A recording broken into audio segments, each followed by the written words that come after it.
They said, "Just wait in the lounge, Grandma, we'll be back."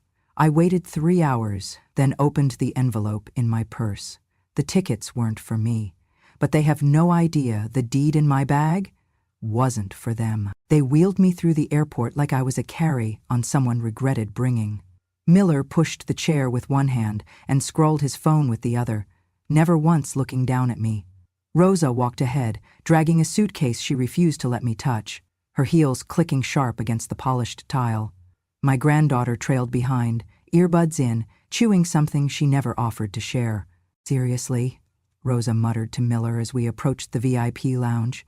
"If she slips on ice, we'll have to FedEx her back in a box." They laughed. I did not blink. I kept my eyes straight ahead, fixed on the frosted glass door that opened into the lounge, a space they had not taken me to in years, not since Miller made partner and started flying business class. Inside, the air smelled like cologne and cold furniture. A hostess greeted us with a gentle smile, but her eyes flickered when she saw me. Old, small, bundled in a coat I had owned since before Rosa joined this family. She must have wondered why they brought me. "She'll be waiting here," Miller said, not to me but to the hostess. "We'll need access for about 30 minutes. They sat me near the window, facing the runway. Rosa handed me a paper cup of coffee, too hot to drink, and a small envelope that said, "Safe travels," in swirling, childish font. "Here," she said with a smile that was all lips and no eyes. "A little something to keep you company." Then she kissed the air near my temple and turned away. The envelope was light. I opened it with stiff fingers. Inside were 3 quarters, 2 dimes, and a folded sheet of paper. I unfolded it slowly, though I already knew it was not a ticket. The note read, "You're not really coming. Enjoy the coffee, maybe read a magazine. You'll be more useful here. Don't call, don't wait." Outside the glass, a plane taxied toward the sky. Behind me, I heard the granddaughter whisper to her phone, giggling. "She smells like mothballs and regret," she said, Rosa added. "And she thinks she's still in charge? Adorable." I took a sip of the coffee. It burned. I drank it anyway. They left without saying goodbye. 3 pairs of footsteps, 2 adult, 1 adolescent, tapped away, fading down the corridor. The silence they left behind was not peaceful. It was intentional. 3 hours passed. The coffee turned cold. I did not call. I did not ask for help. I sat, still as stone, while the sun shifted across the glass, casting shadows across my lap. In my purse, I carried 2 things of value. A photograph of my granddaughter at 3 years old, missing a tooth and holding a daisy, and a small manila folder that Miller and Rosa never asked about. I opened it now, careful not to crinkle the edges. The original deed to the house was inside, freshly stamped. The new owner listed was no longer me. It was a non-profit, the Grandmother's Endowment for Ecological Justice. The transfer date? 3 weeks ago.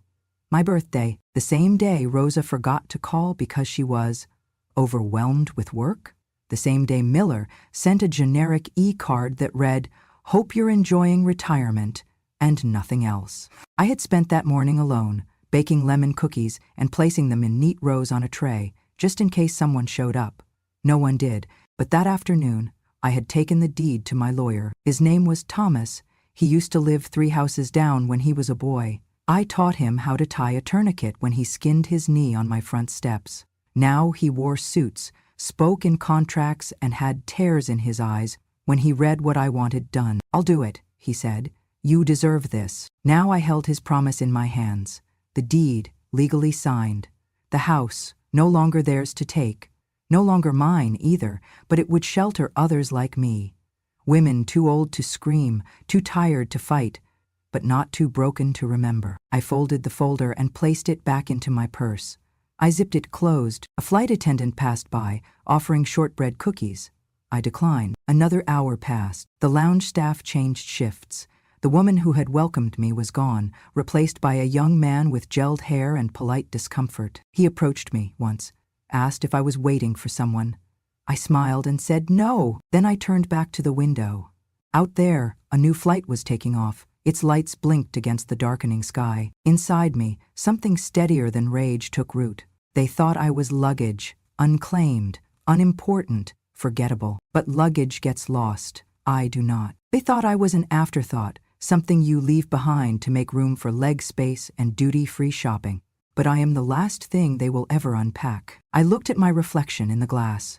Wrinkles, gray hair, eyes like steel. I had delivered 73 babies in my lifetime.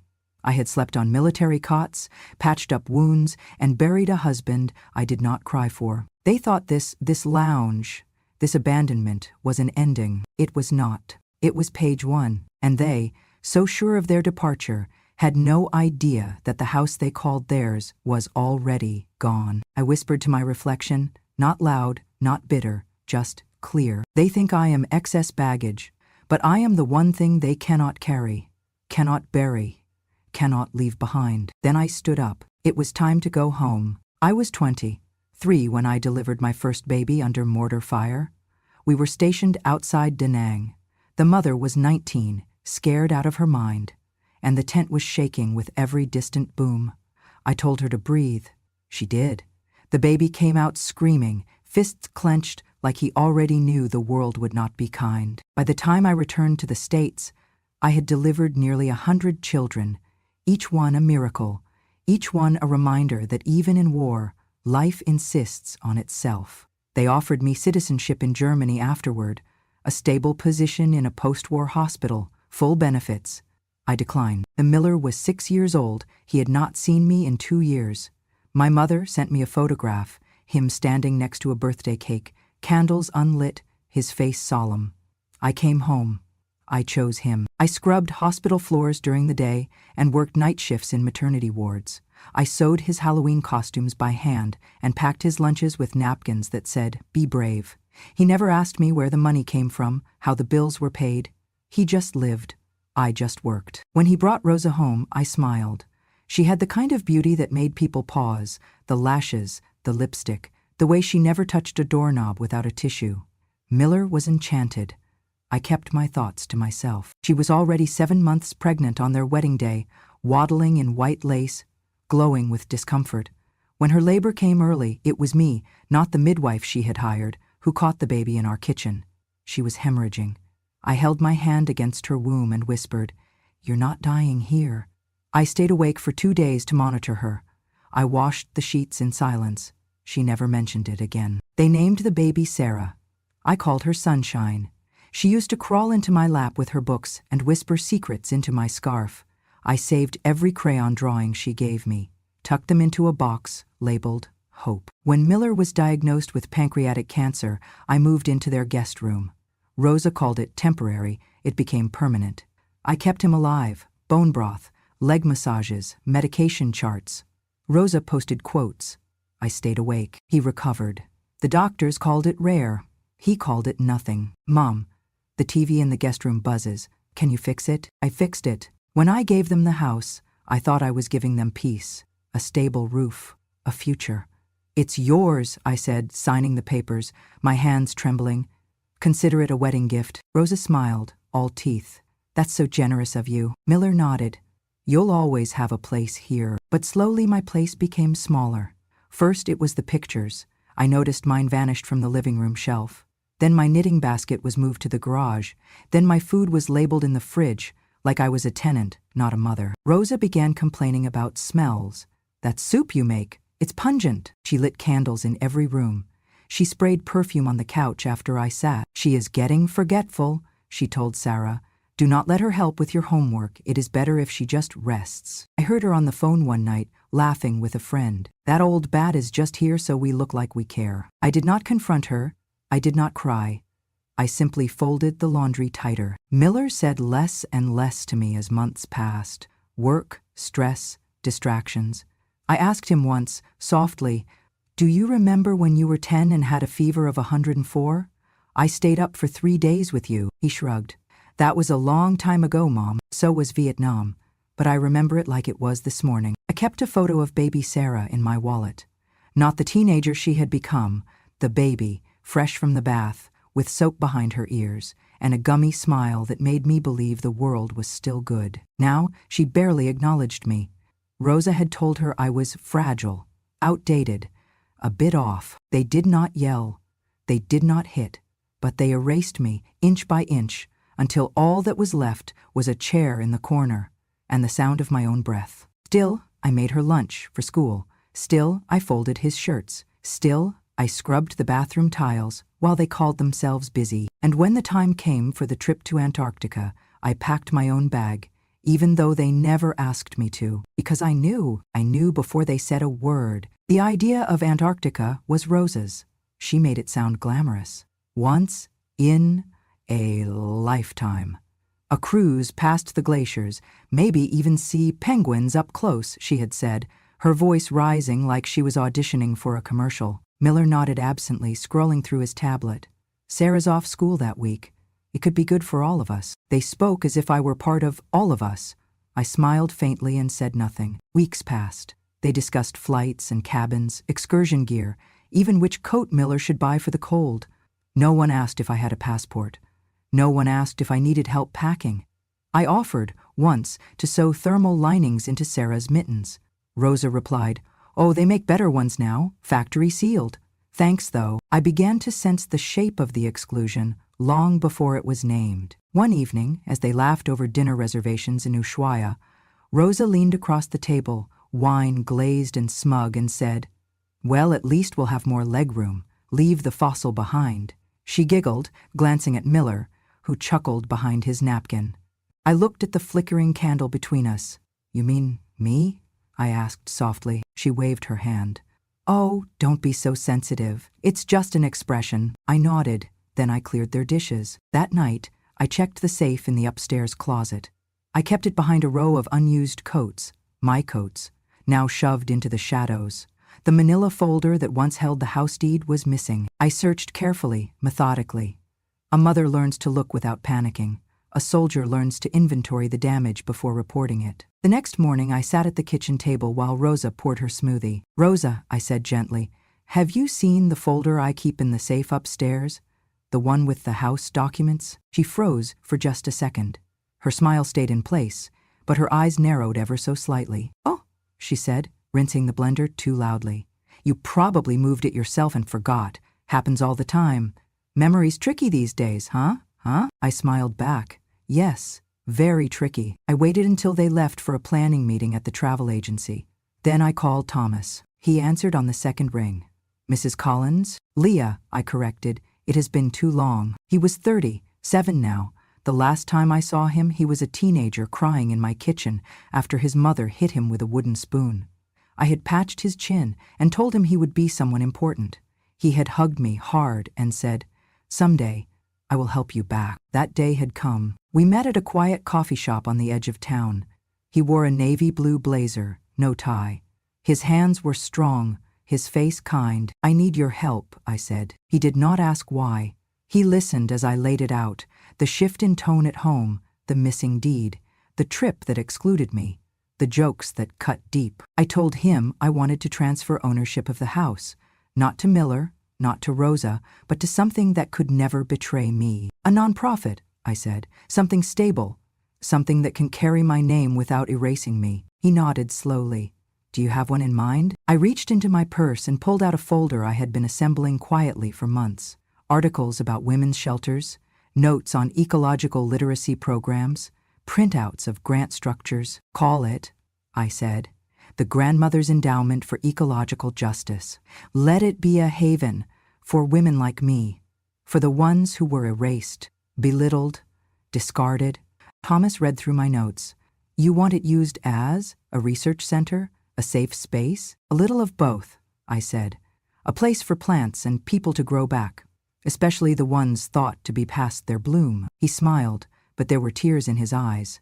"I think that's the most beautiful clause I have ever heard. I want it airtight," I added, "untransferable. If anyone tries to sell it or profit from it, the deed reverts to the state. Make it ironclad." "It will be," he promised. 3 weeks later, I signed the papers with steady hands. Thomas filed everything under the radar, at my request. The house would be listed in the name of the foundation, with me as honorary steward until death or abdication. Rosa and Miller would not receive notification until it was far too late to contest. In the meantime, I made dinner, I ironed shirts, I packed Sarah's lunch. I watched them print cruise itineraries and argue over how many layers to bring. I stood beside them at breakfast, I smiled during family photos. but inside I had already left. And when the plane door would close behind them, so too would every illusion they had that this house, my house, was ever truly theirs. The taxi driver was quiet. He did not ask questions, only helped with my bag and opened the door with a gentle nod. I sat in the back seat with my purse clutched tightly in my lap, the manila folder still zipped inside. Outside the window, the city blurred, a gray smear of lights and silence. I did not look back at the airport. We passed their house, my house, for the last time under their illusion. The porch light was still on, left out of habit or carelessness. I did not flinch. When I arrived home, the door greeted me with a firm lock. The placard had already been placed, property of the Grandmother's Endowment for Ecological Justice. The name was etched into polished brass, discreet but unmistakable. Below it, a small sticker bore the words, "Protected, registered, irrevocable." Thomas had seen to every detail. The locks had been changed that morning. The city clerk's office had processed the title transfer without a hitch. A discreet notice had been filed with the local court. Ownership now rested in the hands of a non-profit with no familial ties. The property was sealed, pending reclassification. Inside, the house no longer felt like theirs. The kitchen had been deep cleaned. Their personal items, perfume bottles, novelty mugs, the framed print that said "Live, Laugh, Love," had been boxed and stored by a discreet third-party service. The basement had been cleared to make space for incoming resource shelves. The old guest room was now a quiet office, already furnished with files labeled Founding Documents, Volunteer Interest, and Elder Women's Rights. I made tea, not out of celebration, but clarity. The kind of tea you drink when you realize your hands are still steady after betrayal. Jasmine. No sugar. 2 days later, a letter arrived. Handwritten, folded neatly, slid under the front door. The handwriting was shaky, the ink slightly smudged. It came from Mrs. Halverson, the woman who lived 2 doors down. Dear Mrs. Collins, I have watched them mock you in the yard, call you names I will not repeat. Once I heard Rosa shout that you were useless. I regret not speaking up sooner. If you ever need someone to testify on your behalf, I will. Women like you built this street. It is time we said that out loud. With respect, Clara Halverson. I placed the letter in a drawer marked Affirmations. It joined 2 others that arrived in the following days, both from neighbors I had thought indifferent. Meanwhile, Rosa discovered her access to the joint bank account had been revoked. She called the bank in a fury, demanded they fix the glitch. But there was no glitch. I had been a co-owner since the account's creation. Her name had always been secondary. With Thomas's guidance, I had enacted my full rights and locked the account until further notice. She emailed me once, short, venomous, "You'll regret this. Sarah will be traumatized. You're sabotaging your own family." I did not respond. Instead, I opened my first community workshop at the local senior center. The room was modest. Folding chairs, dusty windows, a pot of coffee that had seen better days. But the women who came carried stories heavier than mine. I did not stand behind a podium. I sat among them and passed around printouts labeled Basic Legal Rights for Elder Women. We discussed power of attorney. We talked about inheritance laws. We spoke, quietly at first, then louder, about emotional theft, one woman cried, as she described being moved into her son's garage just until we remodel. That was 3 years ago. Another whispered that her daughter-in-law had told her to stop buying groceries because you're not contributing enough to make decisions. I nodded through all of it, not as a savior, just as someone who had made it through the fire and still remembered the heat. Word spread slowly, the way good things do. No ads, no influencers, just one woman calling another, saying, she understands. By the 3rd week, we had 15 regulars. By the 6th, 30. A retired librarian offered to catalog our materials. A former court clerk volunteered to teach a class on restraining orders and conservatorships. A bakery down the street donated bread rolls every Tuesday. We named ourselves quietly, the Endowment Circle. Every session began the same way. I would say, "This space belongs to no one and everyone. You are not forgotten. You are not too late." I did not speak of Rosa, or Miller, or the house. I did not need to. The women around me were my answer. And in the silence of those afternoons, filled with the sound of pens scratching, paper passing, breath being held then released, I felt something I had not felt in years. Vindication, not vengeance. A slap not shouted, but whispered. The kind that leaves a mark, not on the cheek, but on the conscience. They arrived home late in the afternoon, dragging dusty luggage up the stone path, sunglasses still perched on their foreheads as if the sun were still following them. Miller went for his keys first, patting his coat, then his jeans pocket, then turning with furrowed brows toward Rosa. "Did you change the locks before we left?" he asked, rattling the doorknob. Rosa blinked at him. "Why would I change the locks? You had the keys." He jiggled them again. Nothing. The door stood firm. That was when Sarah noticed the brass plaque mounted cleanly on the gate, right above the mailbox where my hands had dropped thousands of letters over the years. Property of the Grandmother's Endowment for Ecological Justice. Authorized use only. Sarah read it aloud, her voice thin. Rosa stepped back, color draining from her face. What the hell is this?" Miller pulled out his phone. "It's probably a mistake, a clerical thing. I'll call someone." Sarah pressed her hand to the glass and peered in. "All the furniture's moved," she whispered. "The pictures are gone. Even the ugly vase Grandma liked." Rosa's voice sharpened. "This is absurd. It's our house." Miller called the police. He used the calm, firm tone he reserved for customer service lines and airline complaints. "Yes, I need to report a possible break-in at my residence." They waited by the curb, shivering slightly now that the sun had dipped behind the trees. The suitcases sat like orphaned dogs by their feet. When the patrol car pulled up, 2 officers stepped out, one older, one fresh-faced. The senior approached, hands in pockets, eyes scanning the plaque on the gate. "This your residence?" he asked. "Yes," Rosa snapped. "We just returned from overseas and someone has clearly—" The officer raised a hand gently. "Ma'am, we ran the property deed when the call came in. This house is registered to a nonprofit foundation. It was legally transferred over a month ago. There's no record of your names on the current title." Miller stiffened. "That's not possible. My mother lives here." The officer nodded. "She did. But she's listed as the transitional steward of the property, not an owner." "What does that even mean?" Rosa barked. "It means," said a new voice, low and steady, "that you no longer live here."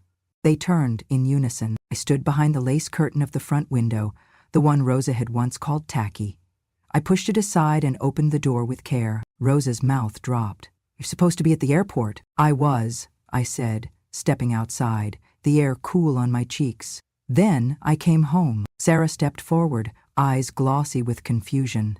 "Grandma, we thought you'd be gone by now. We needed a vacation." I looked at her gently. "And now you have a permanent one. From this house, and from the heart that built it." Miller stared at me like I was a ghost. "You did this?" I nodded once. "I protected what was mine, and what was never yours to steal." Rosa lunged toward the steps, eyes wild.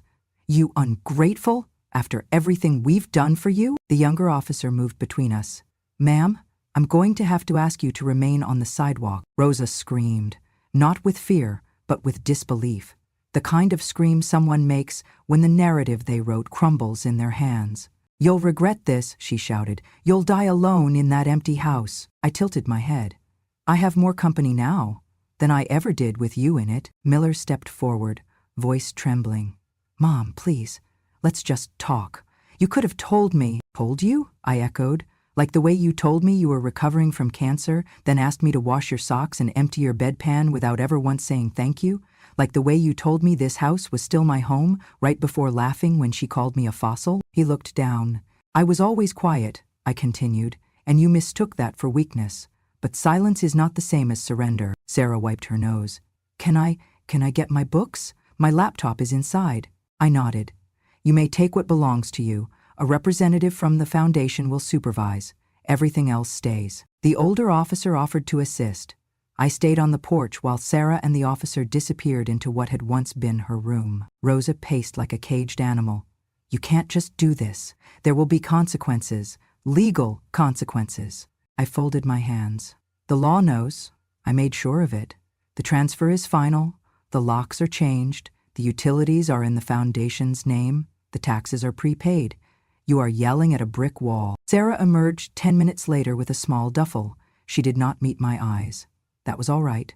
Some things take time. Miller put his arm around her. Rosa stood frozen, staring at the front door like it had personally betrayed her. I stepped back inside, but before I closed the door, I added, "This house will now serve women like me, forgotten, silenced, dismissed. They will sit where you sat, but with respect. They will sleep where you mocked me, and they will rest. That is the only legacy this place will carry now." And then I shut the door. Not loudly, not dramatically, but firmly. Rosa filed the lawsuit 3 days after the door closed in her face. The paperwork was hurried, angry, an attempt to unravel what she claimed was elder manipulation, coercion, and sudden cognitive decline. Her attorney filed a petition to freeze the property transfer, citing familial misconduct, but the judge did not flinch. The case was reviewed, the documentation verified, every dotted I and crossed T stood firm. The transfer was not sudden, it was not secretive, it was signed, witnessed, and legally processed with full cognitive clarity.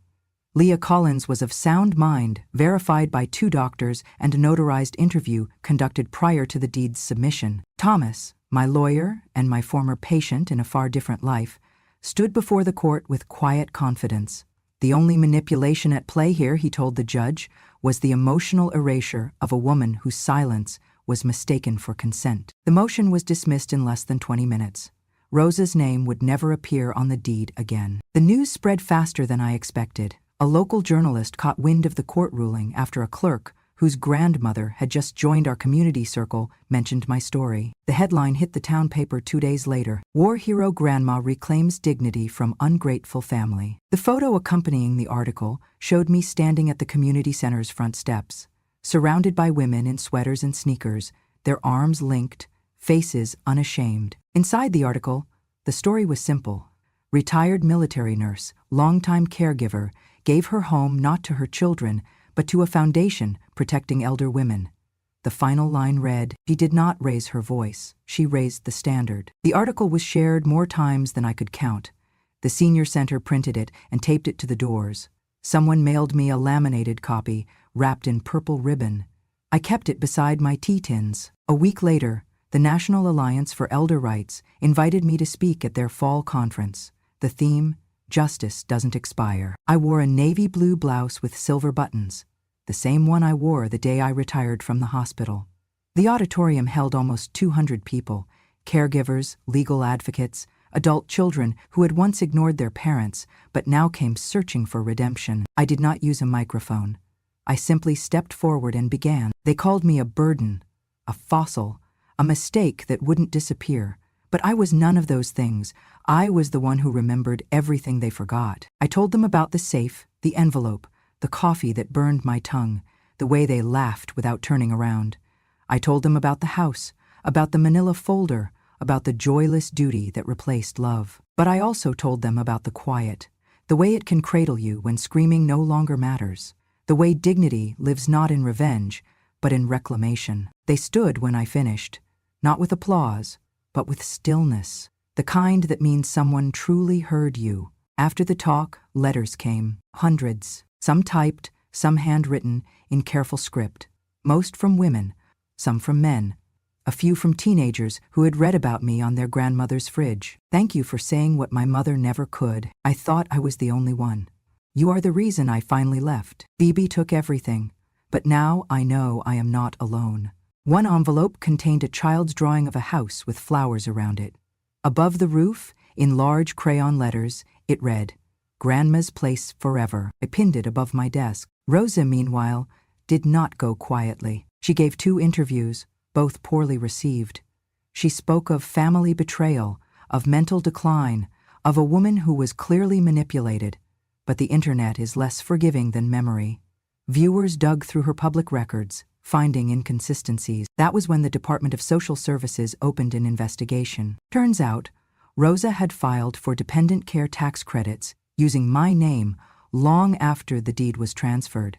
She had also received state elder care stipends under a caregiving program, claiming to be my sole provider, even while I was running legal workshops and making public appearances. The audit came quickly. Her accounts were frozen. Her employer quietly suspended her without comment. A neighbor told me she screamed at the mailbox when the subpoena arrived. I did not cheer. I did not gloat. I poured tea and watched the rain. Miller tried once more to call, left a voicemail that began, "Mom, I just want to understand." I deleted it without listening to the rest. Understanding was always available to him. He just chose convenience. Sarah's name never came up during the legal storm. She disappeared from social media. I heard from a friend of a friend that she withdrew from school mid-semester. Whether in shame or rebellion, I did not know. I hoped she was thinking, that was enough for now. Meanwhile, our circle grew. We held Thursday sessions in the old house, now repurposed as a resource library and quiet sanctuary. The front room still had its fireplace. We placed a rocking chair beside it. The plaque above the mantel read, "This home was not given, it was reclaimed." And beneath that, in smaller letters, for every woman told she was too late. We lit a candle each meeting, one for every story that found its voice, one for every woman who walked back into the house she was told she did not belong in, and stayed. The apartment was small, but the windows were large and the walls were quiet. I shared the space with two other women, Marcy, who had been widowed since Reagan was president, and June, who made the best apple pie I had ever tasted, despite forgetting her oven mitts half the time. We lived like sisters who had never known each other in youth, but recognized something familiar in each other's silence. We kept a shared calendar on the fridge, marked with movie nights, bingo Tuesdays, and a red circle every Thursday, rights class. I taught it myself. It started with just 3 women from the endowment circle, seated around a folding table with chipped corners. I printed handouts from a borrowed copier. The first session was titled, Basic Legal Rights for Older Women. We went over wills, healthcare proxies, guardianship laws. No one interrupted. They wrote things down like students who finally understood the language being spoken. By the 3rd week, the table was full. We had women coming from neighboring counties, arriving with tote bags and thermoses, faces lit with cautious hope. Some came in silence, others came with stories. The adult son who moved his mother into the garage just until the kitchen remodel, the daughter who blocked her mother from using the thermostat, the granddaughter who told her grandmother she owed her college tuition. They spoke, I listened. We all healed a little. One Tuesday afternoon, I came home from the market to find Sarah sitting on the bench by the front stoop. She was older than I remembered, or perhaps just worn around the edges. Her hair was unbrushed, her eyes rimmed in red. She stood when she saw me. "Hi, Grandma." I nodded but said nothing. "I saw it," she whispered. "Every time they mocked you. I thought, if I stayed quiet, I wouldn't be like them. But silence made me worse." I unlocked the door slowly. "You saw it." She flinched. "I was a kid." "You were 16, I said, "old enough to have a voice, old enough to hear me cry through the wall." Tears spilled freely now. "I am sorry." I looked at her, not coldly, but not kindly either. I had waited too long for kindness that never came. "Silence is not neutral," I said. "You watched them hurt me and said nothing. That too is a choice." She covered her mouth and nodded. Can I make it right?" "There is no undoing," I said gently. "But there is doing better. That is still something. You can start." And she did. Week after week. Not to earn forgiveness, but to learn how never to be like them again. She came to one class, then another.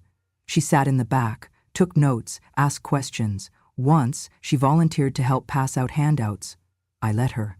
That spring, the Women's Advocacy Network hosted their annual Legacy and Light Awards, a ceremony for women over 60 who had impacted their communities in lasting, meaningful ways. I did not know I had been nominated. On the night of the event, I was called up without warning. The auditorium dimmed. A voice read my story. Not the version Rosa would have told, but the real one. A woman who gave birth to hundreds, but was nearly erased by the family she raised. A woman who turned pain into purpose and silence into structure. When I stepped onto the stage, I saw a familiar face in the front row. Ellie, my daughter. She stood, tears on her cheeks, and clapped harder than anyone else in the room. Beside her, a boy in his early 20s, held a canvas wrapped in gold ribbon. Jacob, my grandson. Ellie approached the podium with him. She took the microphone and said, "I left when I was young because I thought I had to, but I never stopped needing you." Then she turned to me and unwrapped the canvas. It was a painting, simple watercolor, but it stopped my breath. I was standing in the middle of a garden, my garden, the one I planted from seed after Miller moved out. Behind me stood rows of women, their faces wrinkled, proud, each one holding something, books, banners, hands, and beneath the painting, in neat print, it read, "You are my real mom, not just Grandma." Jacob handed me the frame. "You gave her life," he said, voice shaking. "Then you gave it back." I could not speak. I only held it close, the way I once held Miller when he had night terrors, the way I once held Sarah when she skinned her knee, the way I had wished someone would one day hold me. The audience rose in unison. A standing ovation not just for me, but for every woman who had ever been told she was only useful if she stayed quiet. That night we walked home slowly. Ellie held my hand. Jacob carried the painting like it was made of glass. Sarah texted that she would join us for lunch the next day. Marcy baked lemon bars. June cried for a solid 15 minutes, then asked if we could watch Murder, She Wrote. Life did not restart. It continued, but softer, bald brighter, as if the wick I thought had gone out had simply been waiting for the right match. And now, the flame had returned. Rosa vanished the way a stone does when thrown into a pond, quick, sharp, and silent. No splash, just ripples of scandal. After the investigation into her fraudulent caregiving claims, her social media accounts disappeared. Her name was quietly removed from a local charity board. A friend of mine saw her working part-time at a boutique out of town, wearing sunglasses indoors and refusing to speak unless absolutely necessary. Miller fared little better. His employer found the headlines too uncomfortable to ignore. He was let go, without prejudice, but not without whispers. The same colleagues who once toasted him at board dinners now crossed the street to avoid small talk. His reputation, built on curated success and borrowed virtue, crumbled under the weight of a single truth. He had forsaken the woman who built his foundation. He came to see me once. It was raining that afternoon. I heard the knock, slow and reluctant. I opened the door to find him standing beneath the awning.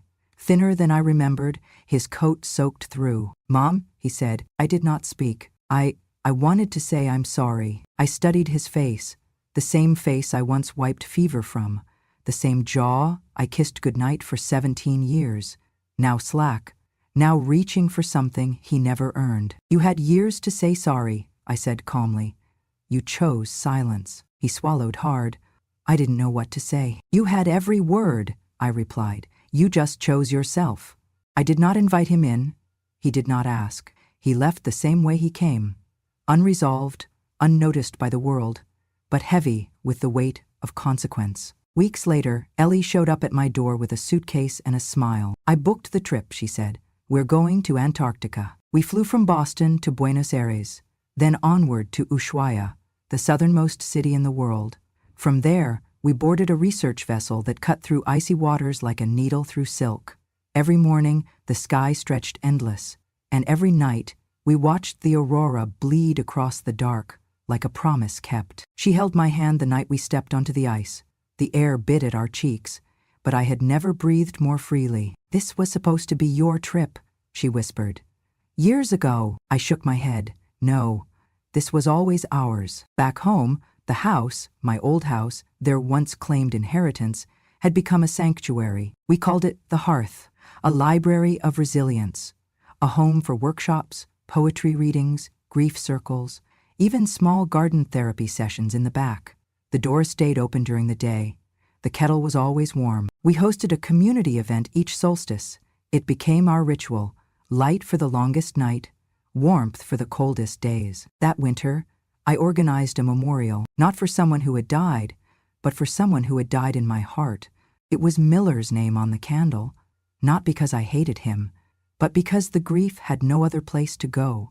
I needed to mourn the son I once knew, the boy who used to cry when scraped, the teenager who painted my Mother's Day card in crooked letters. Jacob helped me arrange the chairs. The room was quiet but not somber. There were no eulogies, only presence.